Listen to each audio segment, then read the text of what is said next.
Hello, everyone. Hello, hello, hello. Well, well.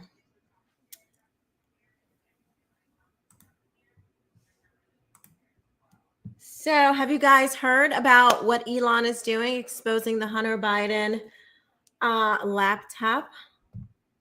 Drop a comment if you have heard and make sure you like the video. If you've heard, drop a comment and make sure you like the video if you've heard about what's going on Twitter. Hi, Palmyra. I am good. What's up, Texas? Hello. I am good. It's getting a little chilly here in Florida. What's the weather like in Texas?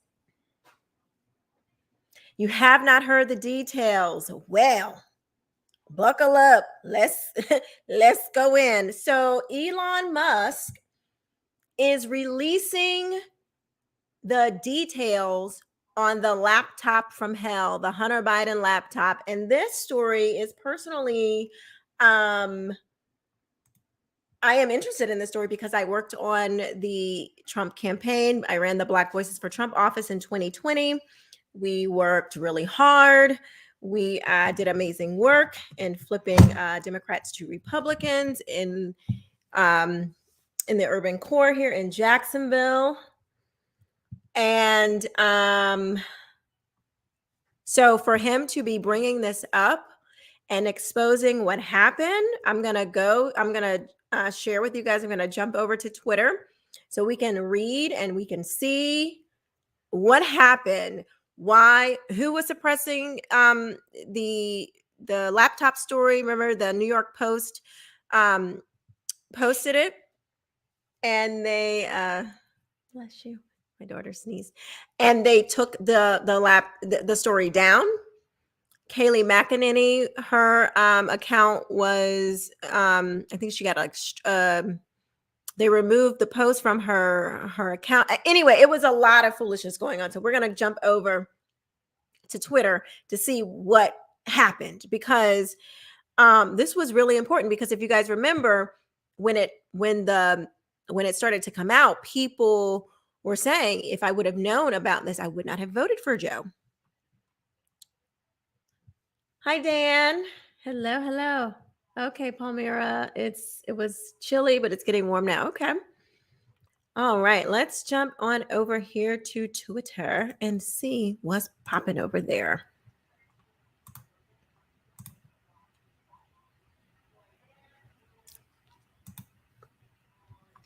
All right. So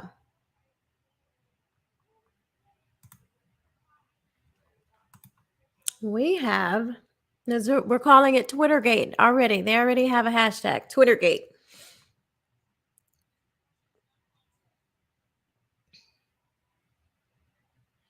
New files reveal Twitter censorship misconduct. Yes, I'm sure they do. Let's see here. We want who was exposing? Let's see.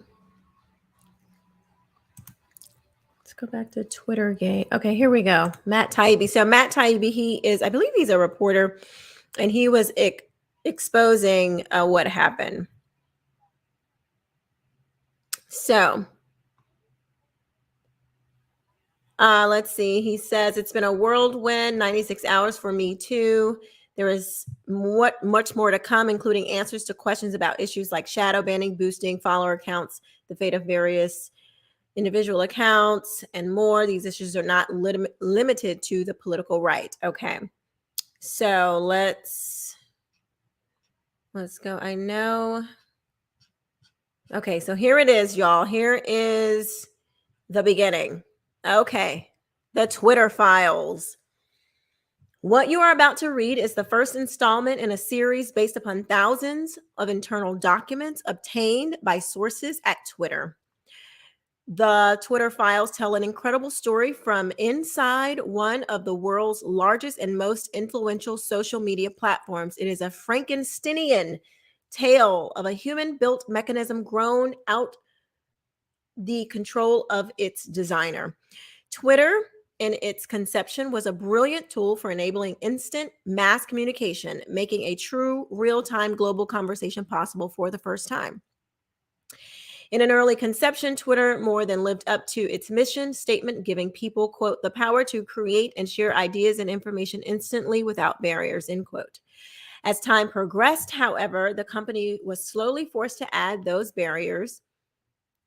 Some of the first tools for controlling speech were designed to combat the likes of spam and financial fraudsters. Slowly, over time, Twitter staff and executives began to find more and more uses for these tools. Outsiders began petitioning the company to manipulate speech as well. First a little, then more often, then constantly. So realize what we are witnessing here. This is am I being too much when I say this is an attack against freedom of the press? Is this an attack against freedom of speech? For sure. For sure, we are witnessing an attack against our First Amendment rights. Your First Amendment rights. One of the things that makes this nation what it is, that made us unique. An attack, that right has been violated tremendously. Not that I need to tell you guys that, you probably already know, but let's continue. By 2020, requests from connected actors to delete tweets were routine. One executive would write to another, quote, more to review from the Biden team, end quote. The reply would come back, quote, handled. It's like out of an episode of Scandal or something. It's handled. It's been handled. So here's this is what I guess what Twitter would send over, and then we would what the Biden team would send over, and then Twitter would respond, handled these. This is October 24th, 2020, just a few days before the election. So we got these right here are people's handles. So these are people who were censored. Their free speech, their rights were violated.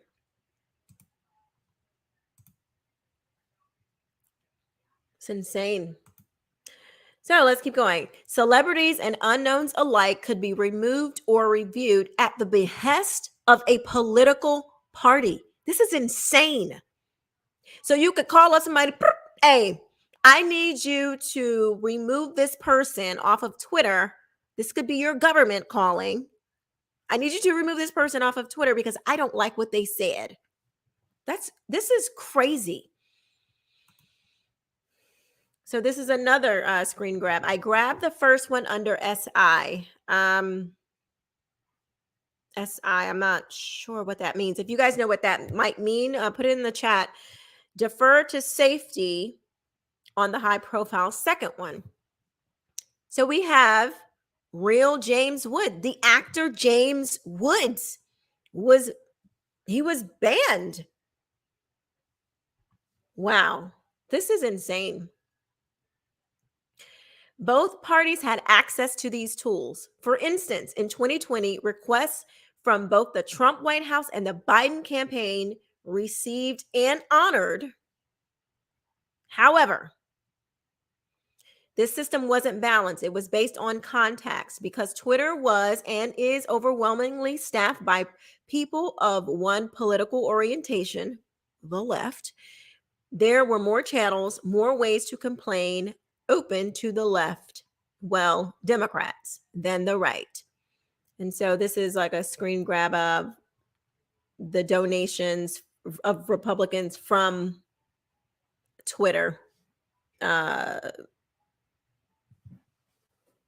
Twitter users, maybe. Not probably Twitter staff. Look, probably, yeah. Twitter staff who donated to Republicans and Democrats. The resulting slant in content moderation decisions is visible in the documents you're about to read. However, it's also the assessment of multiple current and former high-level executives. Okay, there was more throat clearing about the process, but screw it. Let's jump forward. All right. The Twitter Files, Part 1, How and Why Twitter Blocked the Hunter Biden Laptop Story, the laptop from hell. On October 14, 2020, the New York Post published Biden's secret emails and exposed an expose based on the contents of Hunter Biden's abandoned laptop. So you guys remember this was the cover of the New York Post.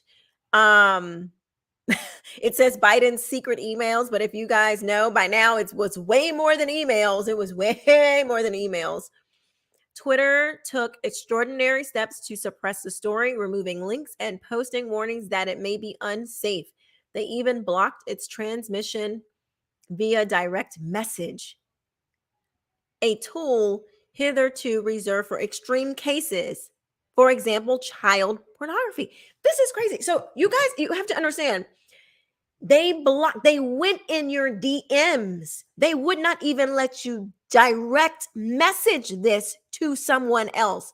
That's not even public. Your DMs are private. It's supposed to be. But they were reading your DMs, your direct messages, people that were sending, they would not even let this be sent to you. This is insane. Insane.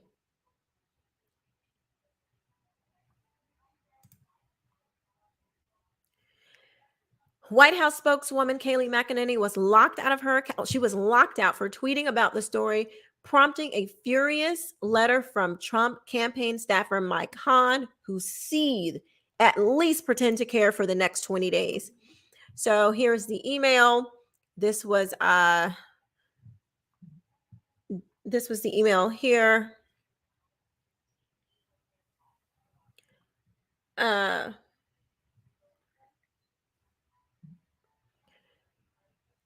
Kayleigh McEnany has been locked out from her account for simply talking about the New York Post story. All she did was cite the story in firsthand reporting that has been reported by other outlets and not disputed by the Biden campaign.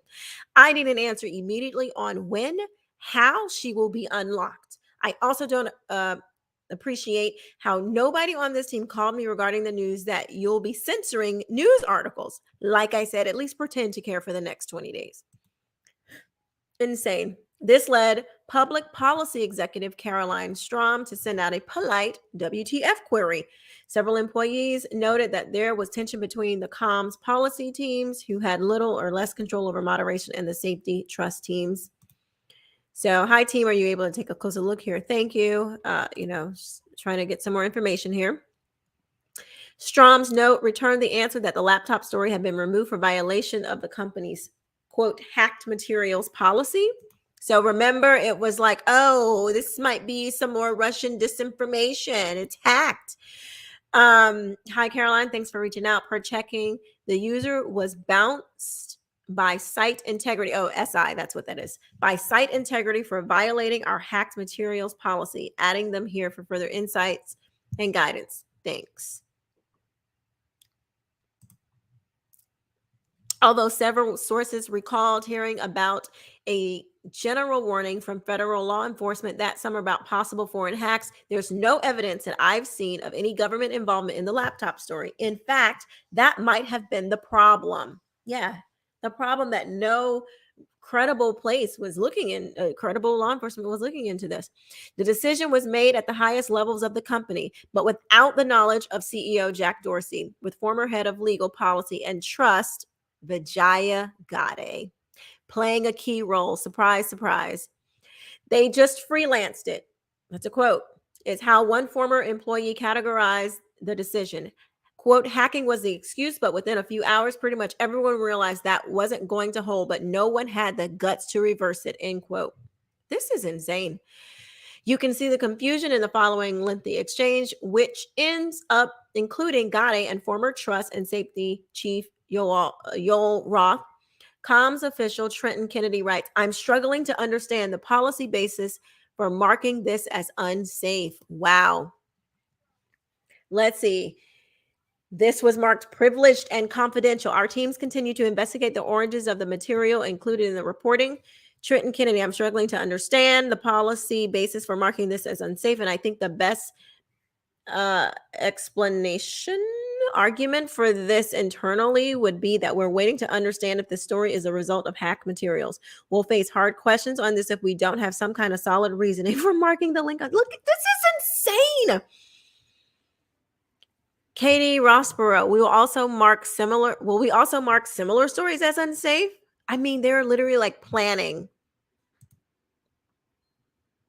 By this point, everyone knew this was effed, said one former employee, but the response was essentially to err on the side of continuing to err. The policy basis is hacked material. This is Yoel Roth, the comms guy.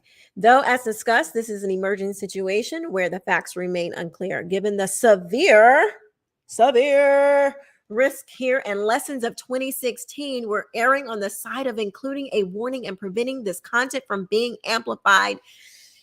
This is insane. This is election interference.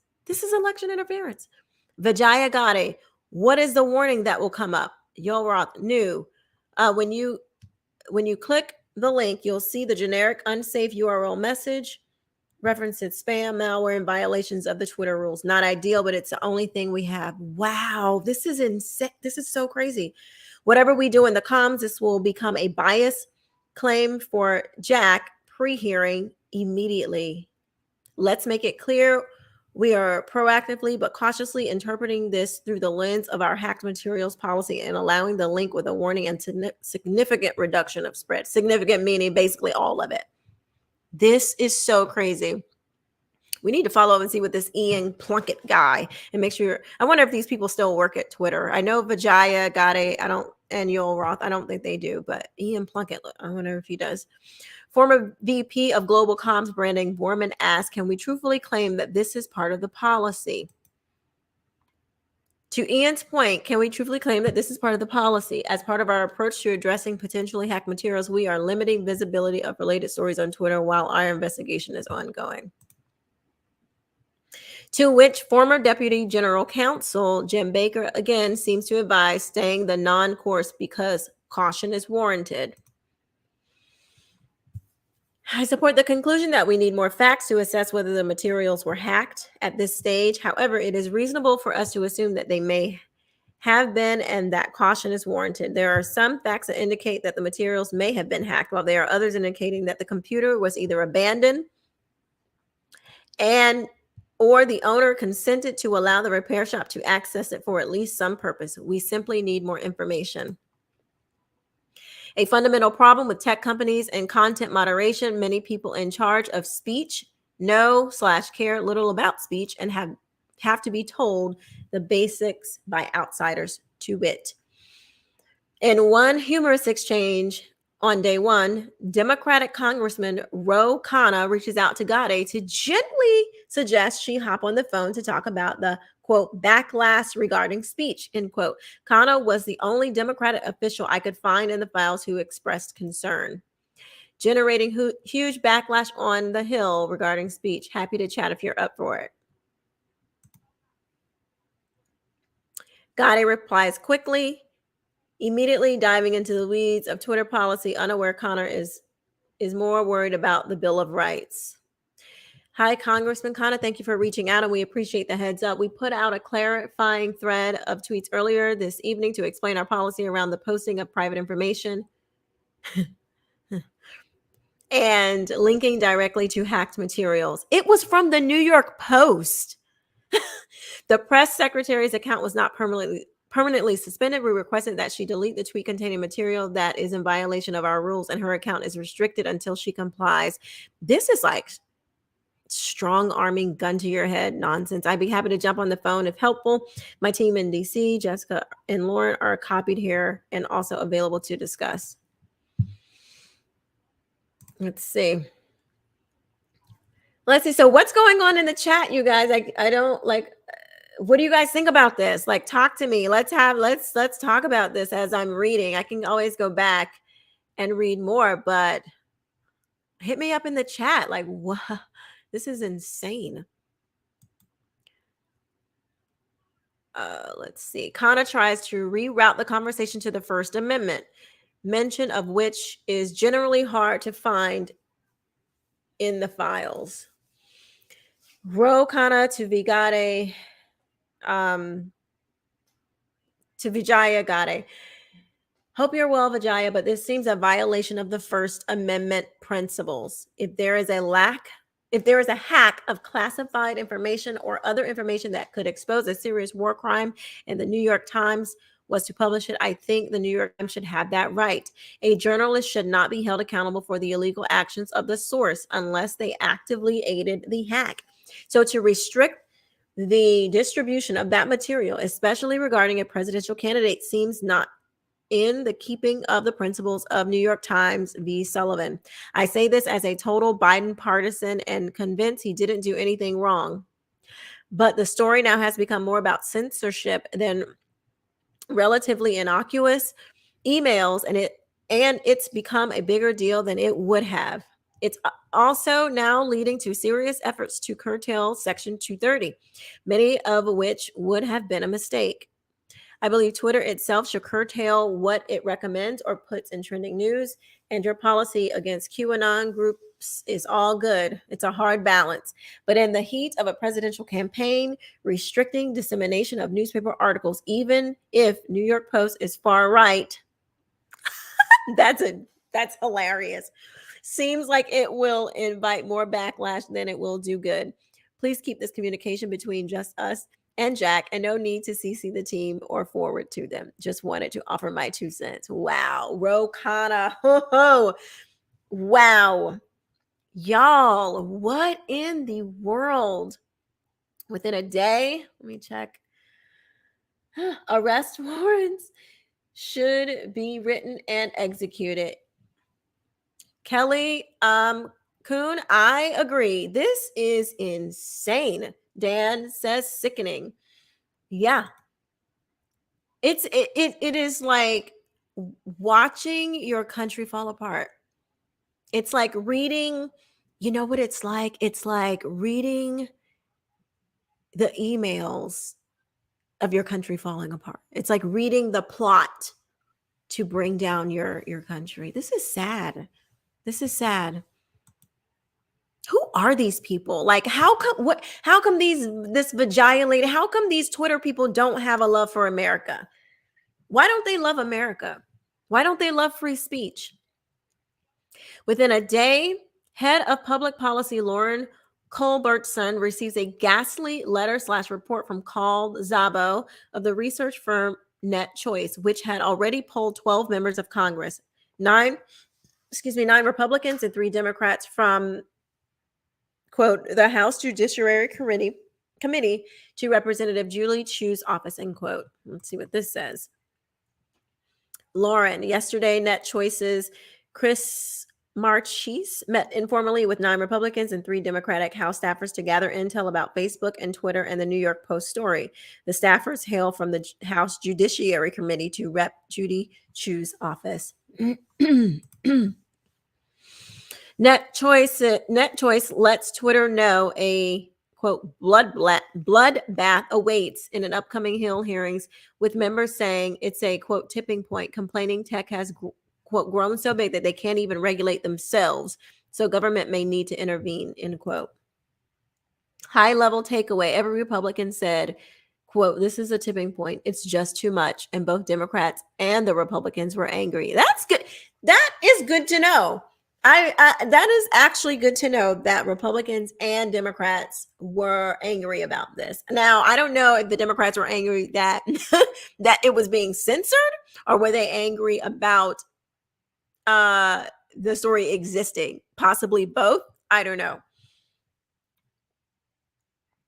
Szabo reports to Twitter that some Hill figures are characterizing the laptop story as, quote, text access Hollywood moment. When asked just how bad the situation is, one staffer said it's text access Hollywood moment, and it has No Hillary to hide behind. Others more blunt. Tech is screwed, and rightfully so. Yeah, this is crazy. Let's read some more chat. Yep. Yep, Pat. Indictments. It goes so deep how they will ever be brought to justice, you know? Well, I mean, I don't know. I really don't know. And you know what's making me say that? This Balenciaga stuff. If you can have if a company can be so exposed and nobody's like there's no outrage, there's no like where's the Biden administration saying like okay, we need to look into this because children are being possibly exploited. Like what do we have? So it's like, yeah, how will they ever be brought to justice if we can't even investigate child exploitation? Then which might tie into the laptop from hell, actually. Federal election tampering. It's like reading Hillary's emails, but the FBI allowed her to destroy them. Yeah, Kelly. It's crazy. It's so crazy. This is what we all knew, but now it's criminal. Yeah, Andrew Foreman, yes, we all knew this. We knew. Pat O'Connor, Democrat platform removed God from platform. This removed the conscience to self-regulate. Yeah, well, God being removed from the American public square, I would argue years ago, is why we are watching the rapid moral decline of a nation, of the greatest nation ever. Sad. Twitter files continued. The First Amendment isn't absolute. That's a quote. Sabo's letter contains chilling passages relaying Democratic lawmakers' attitudes. They want, quote, more moderation and ask for the Bill of Rights. It's, quote, not absolute. So I'm really curious. So who were the Democratic lawmakers that were really concerned? Remember the previous tweet that we read? Who were those that were really concerned and was, feeling like this was an overreach? And who are these Democrat lawmakers that are like, no, we need more of this? This is crazy to me. The Democrats, meanwhile, complain that the companies are inept. They let conservatives muddy the water and make the Biden campaign look corrupt, even though Biden is innocent. They linked this to Hillary Clinton's email scandal. So that was just brought up in the chat. She did nothing wrong, but because the press wouldn't let the story go, it became a scandal far out of proportion. In their mind, social media is doing the same thing. It doesn't moderate enough harmful content. So when it does, like it did yesterday, it becomes a story.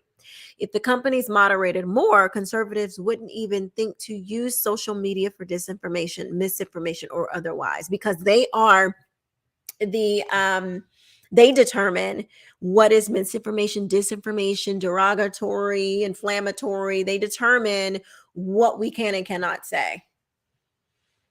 They think they have the right to. The Democrats were in agreement. Social media needs to moderate more because they are corrupting democracy and making all, quote, truth relative. Oh my gosh. That's what the left does. They are the ones that make all truth relative. When pushed on how the government might insist on that, consistent with the First Amendment, they demurred. Quote, the First Amendment isn't absolute. An amazing subplot of the Twitter Hunter Biden laptop affair was how much was done without the knowledge of CEO Jack Dorsey and how long it took for the situation to get un-effed, as one employee put it, even after Dorsey jumped in. There are multiple instances in the files of Dorsey intervening to question suspicions and other moderation actions for accounts across the political spectrum. The problem with the, quote, hacked materials ruling, several sources said, was that this normally required an official / law enforcement finding of a hack. but such a finding never appears throughout what one executive describes as a quote whirlwind in quote 24-hour company-wide mess. Whew. Hi, Owls. As you probably are aware, Twitter action tweets yesterday relating to two New York Post articles that were tweeted out that allegedly included pictures and screenshots of emails from a laptop that allegedly belonged to Hunter Biden, presidential candidate Joe Biden's son. Our teams made the determination that the materials fall under our hacked materials policy. Wow. In addition to sharing personal information, so links were actioned. As you may know, the existing policy framework was launched in 2018 to mitigate real-time harm based on hack and leak scenarios coming out of the 2016 election. Several high-profile accounts, including press outlets, were impacted by this decision and were actioned. Unfortunately, the language that was provided in the product may have created confusion, indicating the links were spam or unsafe. Consequently, Twitter safety explained the reasoning here in a thread. This morning, the New York Post tweeted additional links to the story that contained pictures and screenshots of emails that were also actioned. The teams determined that a Trump campaign tweet that previously was actioned for containing PPI would not be reaction when it was retweeted without the PPI blurred. Gosh, they can do so much. I don't even PPI. I'm not sure what that is. I know there are questions that you probably have and are probably getting a lot of incoming from stakeholders, government, academic, civil society, etc. The last 24 hours certainly has been a whirlwind with lots of curves and unknowns, and we fully expect that the issues surrounding this matter will continue to swirl in the coming days. So thank you to everyone for your patience. Who sent this? So it doesn't look like they're including on all of these who's sending these messages. It's been a whirlwind 96 hours for me too. There is much more to come, including answers to questions about issues like shadow banning, boosting follower count to the fate of various individual accounts, and more. These issues are not limited to the political right. Good night, everyone. Thanks to all of those who picked up the phone in the last few days. Wow. Whoa. Wow, whoa, whoa, wow. So there's going to be more. Looks like there's going to be more. Holy moly. That's crazy. Let's see. Palmira Sanchez. I don't understand why there are so many people who don't have love for their country. There isn't any patriotism with these people. I was shocked when asked I was shocked when this was also happening with journalism. Yeah, it's craziness. It is craziness. Does anyone trust the fake congressman from Cali to go after this? Right? Yeah. Hi, Oliver. Hey, right wing angel. Hi. Oh my gosh. This is so crazy. Let's see. Kevin is not up to the role of Speaker of the House. You know he's not. He is not. This is going to take people who have a backbone and a spine. And yeah, he's not one of them. Let's see. Dan, the Republicans won't do anything of significance. They roll over and let the Dems have their way. It's true. It's true. And it is widespread. It's all the way from to the top, all the way to the bottom. We got problems here in Duval County too. The Republican Party has been infiltrated by the left. And here in Duval County, we have a California leftist that has infiltrated our party. So you're right, though, Dan. You're right. United States Constitution was designed for a religious and a moral citizenship. John Adams' founding father. Yes. Because everyone knows, well, at least the sane people know, that you have to have a moral society to have a functioning society. You have to have a moral society to have a functioning society. You can't have a free society and people have no morals. You will end up, guess what will happen? You will end up with people who are exploiting children and no one cares. You will end up with people who are showing pornography to kids in school and no one cares. You will have a political party who says that they believe in the Constitution, that they believe in God, that they believe in doing what is right, but they don't say anything. They won't stand up and defend what is right. They won't stand up and defend children. They won't protect children. How can we have a moral society that functions if we have disregarded all morals? How? This stuff disgusts me. Y'all have no idea how heavy this weighs on my heart. This is these are the things that keep me up at night.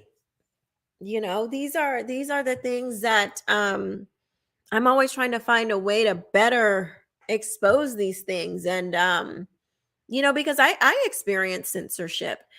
I can see a post growing and then it just stops. On Twitter, on Instagram, on YouTube. It's like the moment something starts to take off and then it just stops.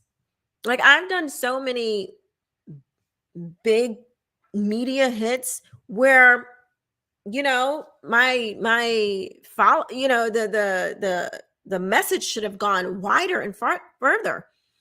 I've done Dr. Phil, I've done a lot of Fox News, a lot of Newsmax, but the things that I talk about, and because I'm a conservative, it gets shut off. It gets shut down and shut off. But I just wanted to share that with you guys. So please share this video, like this video, give a like to my Facebook page, share it, go over to my YouTube channel. Please subscribe. It really does help. It really, really does help. Let me give you the link.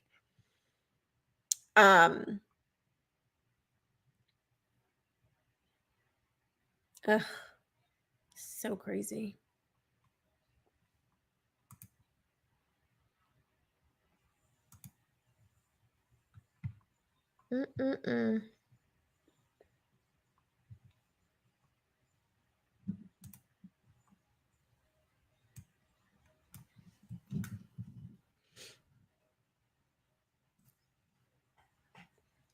You are welcome, Palmyra.